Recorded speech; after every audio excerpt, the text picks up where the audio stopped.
السلام علیکم ورحمۃ اللہ تعالی وبرکاتہ۔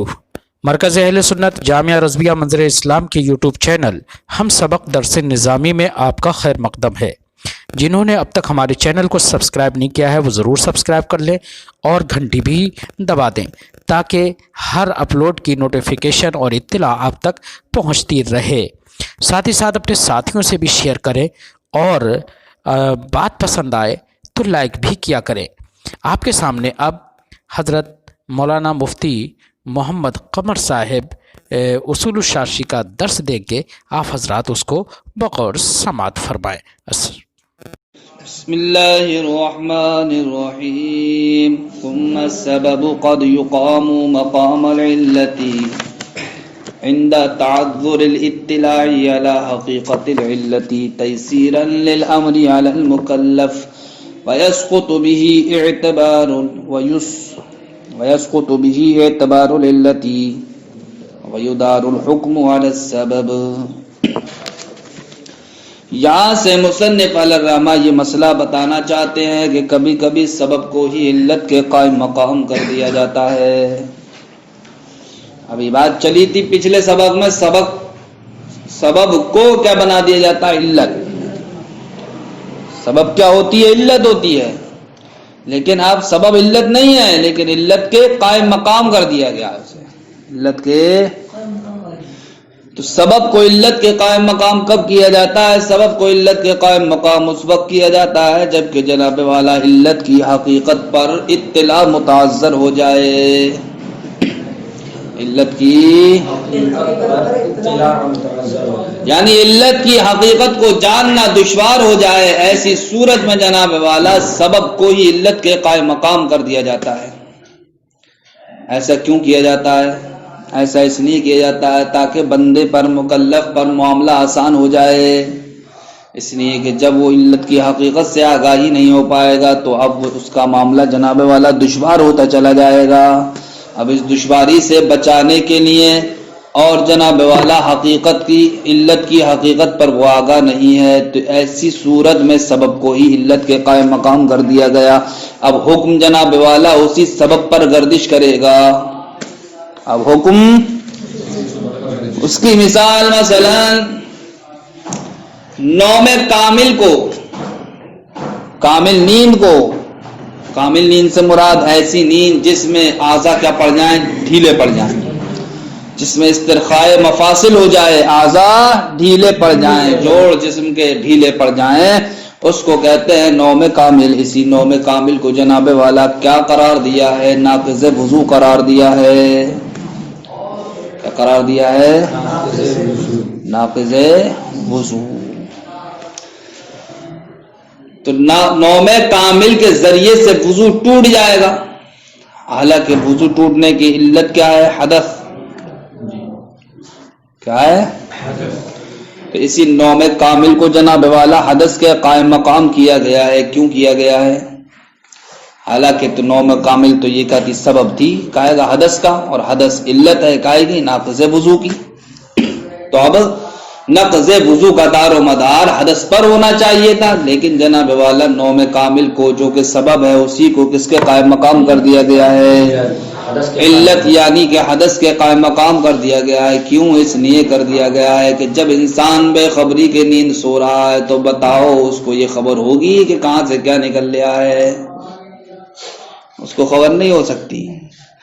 اب بتائیے یہ جو علت ہے حدث، اس علت پر آگاہی سونے والے کو متعذر ہوئی یا نہیں؟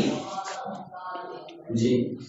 اب انسان جب سو رہا ہے، سونے کو تو موت کی طرح بتایا گیا ہے، سونا گویا کہ کیا ہے؟ موت ہے۔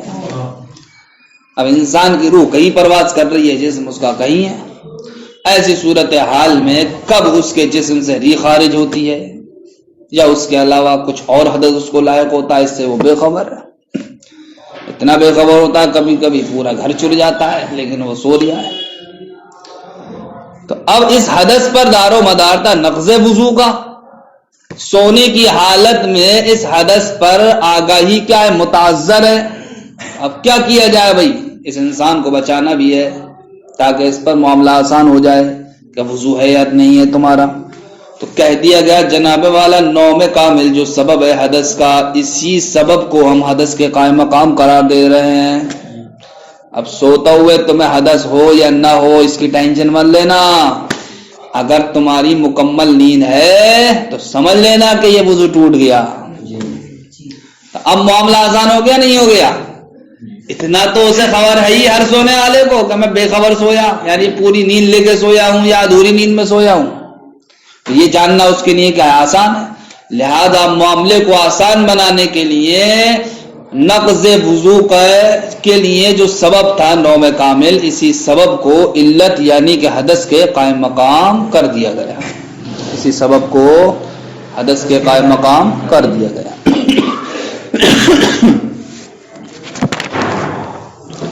ثم السبب قد يقام مقام العلت، پھر سبب کبھی کبھی علت کے قائم مقام کر دیا جاتا ہے۔ عند تعذر الاطلاع على حقیقت العلت، علت کی حقیقت پر اطلاع کے متعذر ہونے کے وقت، تیسیرا للامر، معاملے کو آسان کرنے کے لیے، علی المکلف، مکلف پر، ویسقط به اعتبار العلت، اسی کے ذریعے سے جناب والا علت کا اعتبار ساقط ہو جائے گا، ویدار الحکم علی السبب، اور اسی سبب پر حکم گردش کرے گا۔ ومثالہ، اس کی مثال فی الشرعیات، یا احکام شرع میں یہ ہے کہ النوم الکامل فإنہ لم يقیم مقام الحدث، نوم کامل کو جب حدث کے قائم مقام کر دیا گیا، سقط اعتبار حقیقت الحدث، تب ایسی صورت میں حدث کی حقیقت کا اعتبار ساقط ہو گیا۔ ویدار الانتقاض علی کمال النوم، وضو ٹوٹنے کا جو حکم گردش کرے گا وہ حدث پر نہیں کمال نیند پر کرے گا، حالانکہ کمال نیند تو سبب تھا، اس سبب کو ہی علت کے قائم مقام کر دیا گیا۔ کیوں؟ اس لیے کہ نوم کامل میں علت پر آگاہی کیا ہے؟ متعذر ہے، حدث پر آگاہی متعذر ہے۔ ایک دوسری مثال پیش کرتے ہیں۔ دوسری مثال یہ ہے کہ خلوت صحیحہ کو وتی کے قائم مقام کر دیا گیا ہے۔ خلوت صحیحہ کو، کسی سے کسی کا نکاح ہو گیا، ٹھیک، اب جناب والا مہر کے لازم ہونے کے لیے یا عدت کے لازم ہونے کے لیے ضروری ہے کہ شوہر کیا کرے؟ ملاقات کرے اپنی بیوی سے۔ ملاقات کرتے ہی اب پورا مہر لازم ہو جاتا ہے۔ کیا ہو جاتا ہے؟ سمجھ گئے؟ اب ملاقات کے بعد ہی وہ شوہر صاحب مر گئے، ٹھیک، تو اب عدت بھی اس پر کیا ہو جاتی؟ لازم ہو جاتی ہے۔ اس لیے کہ اگر شوہر نے ملاقات نہیں کی تو نہ تو پورا مہر لازم ہوتا ہے، اور ملاقات نہیں کی تو اس پر عدت بھی لازم نہیں ہوتی ہے۔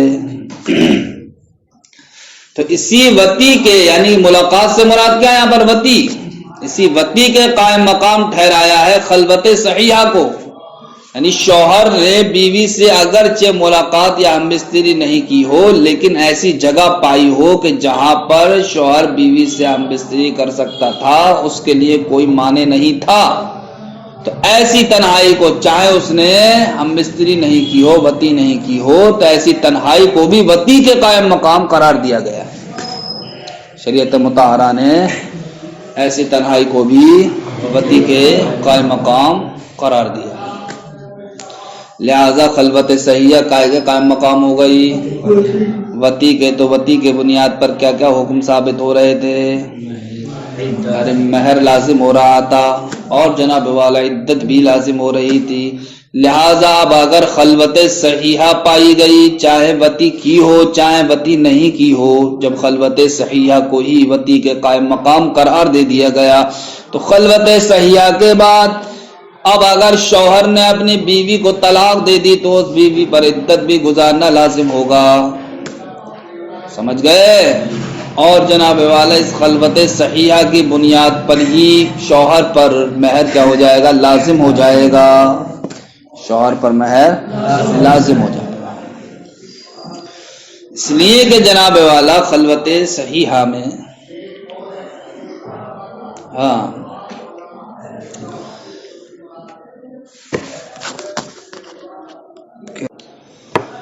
کیونکہ جب میاں بیوی تنہا ہو گئے تو ایسی صورت میں جناب والا وتی پر آگاہی کیا ہے؟ متعذر ہے۔